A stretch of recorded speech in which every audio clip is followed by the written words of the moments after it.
Hi, everyone. Welcome to the CURES show, where we explore the cutting edge of wellness. I'm Kara Sundlin. It is normal to feel worried or anxious from time to time, but for some, anxiety certainly affects our behavior and our thoughts every day. So we're speaking with Lynn Lyons. She's a psychotherapist and the author of the book, The Anxiety Audit. She also has Anxious Nation, which is a documentary film that's being screened. And she talks about the 7 sneaky ways anxiety takes hold and how we can escape them. Welcome, Lynn. Hi, Kara. Thanks for having me. Yeah, I want to start with that, the sneaky ways that they take hold and how we get rid of them. I think when we're anxious, we think we want to get rid of it. But let's start there. You say the minute we try to get rid of an anxious thought, we actually make it stronger. Yes, that's the paradoxical nature of anxiety. It's sort of like saying, if I said to you right now, don't think about a chocolate cupcake. Under no circumstances should you think about a chocolate cupcake. Oh, I see the cupcake right now. Thought. Yeah, there it is. I see it. I taste it. Yeah, there it is. Right. So what we want to recognize is that this pushing away of it, of this saying, I shouldn't be thinking this way, I shouldn't be feeling that way, although that's instinctively what we want to do, it actually makes the problem worse, because what happens is then people start worrying about the fact that they're worrying. They start stressing about the fact that they're stressing out. A very good example of that actually is that people who struggle with sleep, people who really have insomnia, if you ask them, what do you worry about the most as you're going to sleep? Do you know what they say? Trying to go to sleep. Sleep. Yeah. Yeah. Right. On the nights where I've had insomnia, that's the worst thing, because you start worrying about not being able to sleep, and that makes it even harder to sleep. Right. You start doing that math of adding up. Gosh, what if I fall asleep now? And what if I can't fall asleep and I won't be able to function tomorrow? So it's this whole cycle of I'm worrying about this thing. So we take 2 approaches to it. One is that, all right, I am going to do as much planning and creating certainty. I'm going to make sure that all of my ducks are in a row so that I know exactly what's going to happen. Or I'm just going to get rid of the stressor altogether, whatever it is. Yeah. And we really want to do the opposite of those 2 things. Which is what? So this is what's hard, right? So let's say this is what's hard. With anxiety, and then you start worrying, okay, now I'm thinking a negative thought, or how do I not think? So what do we do to interrupt the pattern and get back to feeling peaceful? So the first thing you do is for one, we really just want to recognize that this is a part of our brains. So you have a prefrontal cortex, I have a prefrontal cortex. This is where we imagine things. So if you have a dog or a cat at home, they're not sitting around sort of pondering their future. They're not worrying about, God, the other day, did I bark too loud and sort of offend somebody? Like, should I have not been so enthusiastic when they came home? We do that, though. So what's different between us and other animals is that we can go forward in time and worry, and we can go backwards in time and ruminate, it's called. Yeah. We don't really live in the present very often like most animals do. So what we first want to do is recognize this pattern of worry. And I like to pull it out and give it a name. So you can call it Sylvia, you can call it Joanne, you can call it Pete, and really begin to recognize that you're doing this thing called worrying, and it's not problem solving. That's the key. So you're doing it. So say, and if you're a worrier, say, maybe a family member says, oh, for God's sakes, Mom, you don't have to worry about that so much, or stop talking about that, or we don't have to keep going over this. You have to listen to that feedback you're getting, because when people tell you, or when you recognize for yourself that you're going over things and over things and over things, that's the pattern called repetitive negative thinking. And so once you recognize the pattern, and then it's a little bit, you have to trust me here, right? It's a little bit of a leap of faith, is that repetitive negative thinking does not result generally in you taking positive action. Right. So we think by thinking it and talking about it and warning our kids or our family member or whatever we're doing, we're being proactive, we're being responsible, but really we're ruminating, and that's not helpful. Right.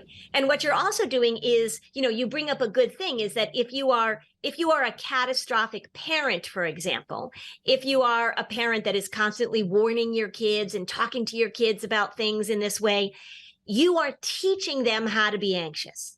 So that's called catastrophic parenting. And what it means is that you are saying to your kids, the world is a dangerous place. The world is a dangerous place, and we have to make sure that we are hyper vigilant, that we are on top of things all the time. What that doesn't I might be guilty of that. Well, you are in fine company, so don't feel bad about yourself. What that does, though, is it gets in the way of you and your kids being able to do a skill, because I'm all about teaching skills, a skill called assessing reasonable risk. Because we want kids to know that there are some things that are risky. Yeah. There are some things that are not risky. There are a lot of things in between, depending on the circumstances. And we want to give ourselves and our kids the opportunity to step into the world and to figure out, this is a good idea and this is a bad idea. But if your worry is constantly telling you, and you're constantly telling your kids, that everything is a bad idea, they don't develop that skill. Right. And then they shut down, and then they remove themselves from things. And you have kids that won't go to school, or, adults that say, oh gosh, I would never go on an airplane, or, oh, I would never leave the state, or I would never let my child go to a concert. And you come up with these really strict, rigid rules based on anxiety's desire to make sure that nothing bad ever happens. Yeah. And that's how it takes control. And some of us maybe, like, for instance, I have a son who's a skier. I'm so okay with him pushing his boundaries at skiing. I don't worry about things like that. Or I love my kids to go in the ocean, where my husband's very anxious about the ocean because he saw Jaws at a wrong age. But the point is to recognize when we're having this catastrophic thinking, but it's also a defense mechanism, right? Our anxiousness, you mentioned hypervigilance. For those of us who grew up maybe with either financial insecurity or some sort of trauma, or even on the other spectrum, abuse or whatever, many of these are adaptive things. Like we've built this to be safe, right? Yeah, that's right. And our brains have this system in order to keep us alive. So the system that keeps us alive gets hijacked by our imagination. So if I were sitting here and all of a sudden a bear busted through my waiting room into my office, I have a system in place that would activate me, get my body activated, dilate my pupils, get adrenaline through my system, that is designed to protect me. The problem is that what anxiety is really is it's when that very important system gets hijacked, so that you are experiencing an emergency that's not an emergency. So, for example, your kids decide that they're going to go swimming in the ocean, and your husband worries about sharks because like he went and saw Jaws at a very formidable age, and it scared him to death, right? And so he sits there and he imagines what he saw in Jaws. He imagines your kids getting eaten by a shark. He imagines horrible things happening. And then his body gets activated as if it's happening. So that system is there to protect us. If, for example, you did grow up in a traumatic or an abusive situation, you developed all sorts of, oftentimes, pretty amazing ways to get through it. Then, when the trauma or the abuse is over, your brain has learned these survival mechanisms, these coping mechanisms, but now they're getting applied to situations where they're not necessary. So a really great definition of, there's a guy named David Barlow. He is a anxiety guru. He ran the Boston University Center for Anxiety and Related Disorders. And I always steal this definition because I think it's so helpful. He defined anxiety as an overestimation of the problem and an underestimation of your resources to deal with it. So when your son goes skiing, doesn't really freak you out because clearly you're thinking, well, you know that it's a risky activity. My husband was a ski racer. We know, right? So we know there's some risk, but you also think, you know what? My kid is pretty skilled at this. There's not no risk, but I'm not going to say it's an emergency that he can't handle. I'm going to say it's a risky activity that he's skilled at managing. Okay. Yeah. So I don't freak out, and then maybe someone else would, but yeah. Okay. Yeah, right. Somebody else would, for sure, somebody else would.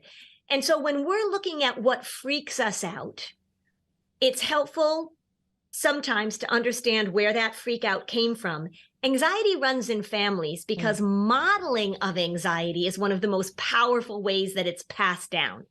So if you are terrified to fly, and you look back and you think, yeah, well, my mom was always talking about plane crashes and always talking about how dangerous it was to fly. And so you learned that. That would be a story, a narrative that you would bring with you. So it becomes an overestimation of the problem. Flying is actually safer than driving, and an underestimation of the resources to deal with it. Yeah. People will say to me, well, I don't like to fly because I'm a control freak and I can't fly the plane. To which I say, I don't have the resources to fly a plane. So when I fly, I'm going to recognize it's a really safe mode of transportation. And the people up front flying the plane are really equipped with the resources to get me up and down. Okay. But anxiety does this. So we always want to think, am I doing this? Am I talking about it in this way? And how can I do this? Yeah. So how do we do that? How do we calm ourselves? What are, you talk about the 7 sneaky ways anxiety takes hold and how to escape them. So for everyone listening right now who's experienced anxiety, and 3 out of 10 Americans will have an anxiety disorder at some point in this life, what do we do when anxiety takes hold to escape it? Yeah. Well, we want to escape the patterns that we do. So the patterns are the things that actually make it worse. The more, like I said, the more we try and get rid of it. It's interesting, Kara, I very rarely use the word calm because I feel like that's a really high bar. If you're stepping into a situation that's tricky for you, feeling calm may not be a reasonable goal, but feeling capable of tolerating the uncertainty and actually accepting that you're going to have certain sensations about that is a really helpful thing to say to yourself. Okay. So the 2 words that I can't do my job without are the 2 words, of course, right? So if you're going for a job interview, if I were going for a job interview and I wake up in the morning and my tummy feels weird and gosh, I'm driving to the job interview and my hands are a little shaky, I might say to myself, of course I feel this way because there's some uncertainty in front of me. So, and what that does paradoxically is that little part of your brain that's waiting to hear whether or not it's an emergency says, oh, well, Kara just said, of course she feels this way. So I guess it's not a life or death situation. So I'm not going to get all activated. Now, what if you do get activated? What if you're working on doing this, but you've spent a long time doing this? One of the things you have to do on purpose is to step into those situations and hang out so that your brain gets some new data. And then your brain, this primitive part of our brain, begins to say, hey, wait a second. She's been telling me that job interviews, and your brain says, I don't even know what a job interview is, but she's been telling me that job interviews are life-threatening. And now here she is going into this job interview. Maybe I can develop a different response. So that's like exposure therapy. We hear about exposure therapy. That's exposure therapy. But here's a little boost for people who want to, do it yourself exposure therapy. The attitude that you have going in makes a huge difference. So if you were afraid of snakes and I said, Carol, we're going to do some exposure therapy. I'm going to come to Hartford, which by the way is my hometown, actually. I grew up watching WFSB. Yeah. Yes, that's right. Yeah, I grew up reading that. That's awesome. So if anyone's watching, Lynn, you can say hi if you have any relatives here. Hi. I was Lynn Gerwig back then, but I'm Lynn Lyons now. Okay. So anyway, I decided I'm going to come down to Hartford and I'm going to say, we're going to do some exposure therapy. I'm going to hand you this snake, right? I hand you this snake and you're like, ah! Right? I don't know that we've really accomplished very much. Right. But if I say to you, Carol, we're going to do some exposure therapy, and what we're going to do on purpose is we're going to give your little primitive alarm system a different message. And we're even going to go so far as to say, I want to hold this snake. I am going to take this snake. I'm going to grab this snake, and I'm going to act as if I love this snake. Now, that's hard to do. Like you said, this is the hard part. But once you begin to shift your attitude, and once you begin to act as if, and truly sometimes it's something you do want, like maybe you were going to get a job as a snake trainer at Disney World. So you really had, is there such a thing? You really had to learn how to handle a snake. Once you shift that attitude, and once we move into what we refer to as an offensive position instead of a defensive position, your brain learns a lot quicker. Okay. So exposure therapy is awesome, but what the mistake that people make, you're going to get in an elevator and you're like, all right, I've got to get in this elevator. I hope I don't die in the elevator. Your little brain hears die, right? You want to say, I'm going to step into this elevator and I'm going to love it. I'm going to push all the buttons on the elevator. I'm going to sit here. Now, at first your brain is like, this is confusing. Why is she acting this way? But it starts to get the hang of it. Okay. So that's why we really have to do the opposite of what our worry and our anxiety demand. We don't want to completely get rid of worry. You've got kids. I raised 2 boys. We don't want to be completely devoid of paying attention. Remember, we want to assess reasonable risk.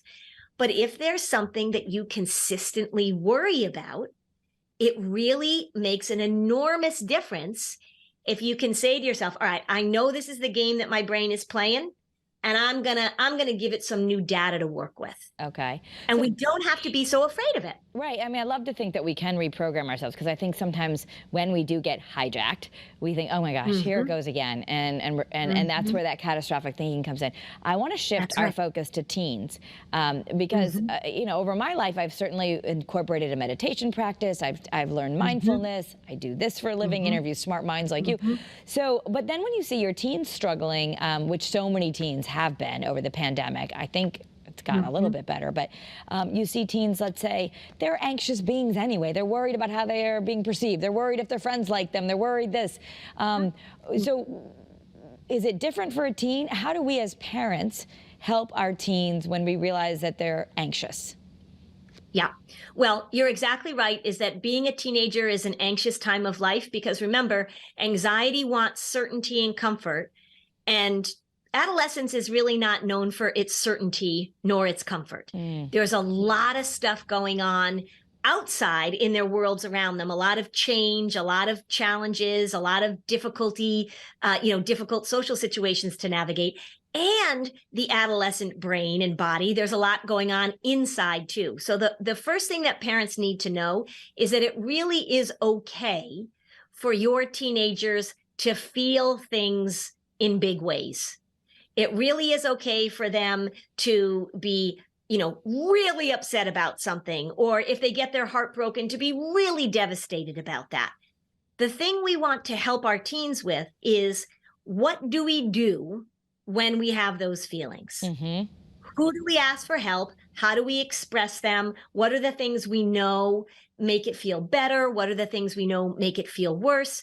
And one of the things that I talk about a lot, and I really have been sort of on a roll with this recently, is that we have to be careful when we're talking to teens about their mental health, that we do not over-pathologize what are normal adolescent stages to go through.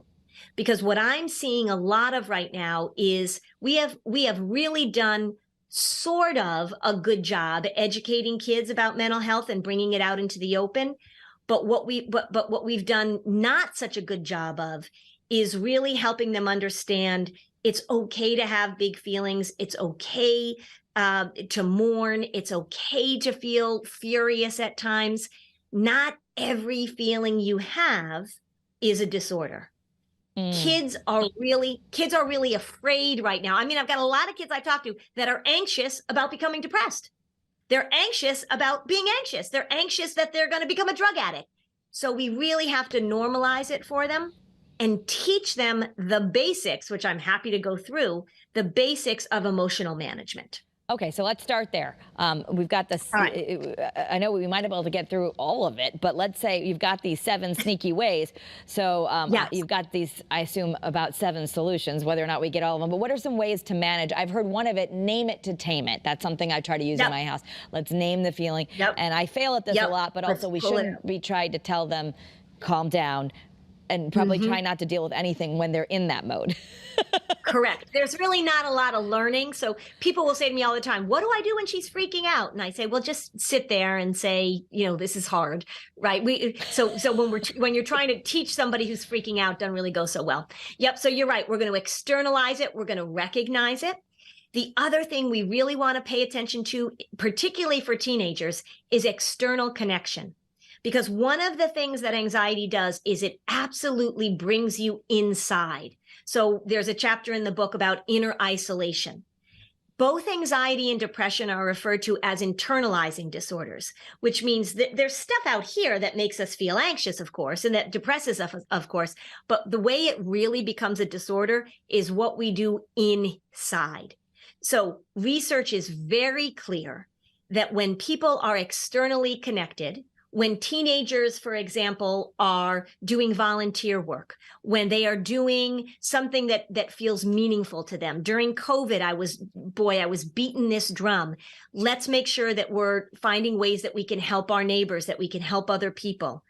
When you are inside, and anxiety and depression really want you to just not connect. When you are inside, you are creating narratives, you are creating stories. There's a saying in the depression world, which is applicable to anxiety as well, that you are not the best person to talk to you about you. So that's one of the things we want to pay attention to is how do we increase and how do we teach our kids from an early age the importance of external connection? That's a key. Yeah. And, you know, these devices that they have, unfortunately, can help, and adults too, can help us with external connection. They're not all bad because you can be engaged with people, but it's also a way that you can really sit there and you can just watch what other people are doing. You start comparing yourself to others, and that's a very internal process. Sure. So we want to think external. Yeah. So connect. So that's one of the keys. So try to externalize, try to keep, you know, whether they be involved in the community, some screen-free time, a sport they love, finding something that they love, and then just being okay that they're freaking out. I think sometimes you're right. We all have these new vocabularies or new words, and then we have to be careful. You're right that we're not telling them a story that there's something wrong with you. You have a disorder, or and they may. A lot of kids have started to go to therapy and have been diagnosed with general anxiety disorder, and maybe even be taking medication, and they're at the point of like, okay, I'm trying to say that that's that's okay now. That's okay. We went through the pandemic. Here's the difference. We want to say it's okay, and we want to say, because therapy really works. Therapy is a good idea. Yeah. The research is really clear about that. We want to say it's okay, but we also want to say it's not permanent and it's not who you are. Not permanent. Because that's when it really gets stuck. Yeah. One of the things, when I'm talking to young people, which I do all the time, I still have a practice. Here's my office. I still see people, and I'm also in front of people all the time. I will say to young people, I want you to think about the things you do that make your mood or your stress better, and the things that you do that make your mood or your stress worse. I want people to learn about their operating system, because what we do has an impact. And there is nothing I say that pisses teenagers off more than what I just said. How dare you say that I have something to do with this? Well, you do. It's not about blaming you, but you have to learn about you, and you have to figure out what works and what doesn't work. And that's the message that we want to give kids. That's why in therapy with me, it is a really active process, because I want them, just as if I were doing physical therapy, if you broke your ankle, I'm going to give you exercises to strengthen your ankle. If you are in therapy trying to figure out how to break these patterns of ruminating or catastrophizing or inner isolation, I want you to learn the skills you need in order to strengthen the stuff that helps and not strengthen the stuff that doesn't. You know, as we wind down here, because I know we're going to run out of time a little bit, and I want to encourage everyone that they can get the Anxiety Audit. It's a book available on Amazon, available everywhere you want to look for. Just Google Anxiety Audit, Lynn Lyons. Are boys and girls different? Girls, I know, tend to internalize, boys externalize, I guess I've heard. But as far as helping this, you know, sometimes it seems girls are way more open to going to therapy and talking about their feelings, and boys aren't, and yet they might be struggling. It's harder to maybe, but maybe they're dealing with the same thing.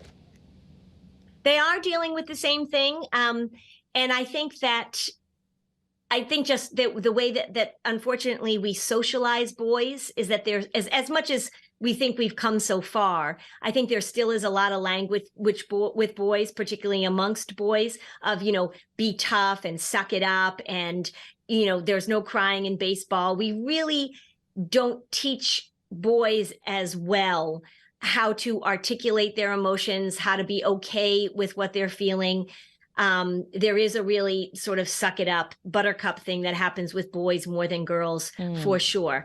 But, you know, I am encouraged by the fact that I have so many young men in my practice, college students, high school students, that once they get in here, and I'm not all therapist-y either, so I think that probably helps. Like, I'm not like, tell me how you feel. I think they really benefit from being able to talk about what's going on and really actively be involved in bolstering their resources. Get strategies, right? Anxiety.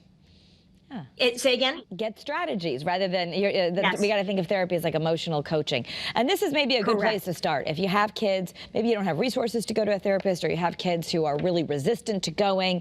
I know that's a good thing. There are a lot of good books and stuff out there. This might be one place to start. But just even being aware of it and giving the kids the strategy can help, because I guess anxiety is something that they're going to have to learn to deal with just like anything else.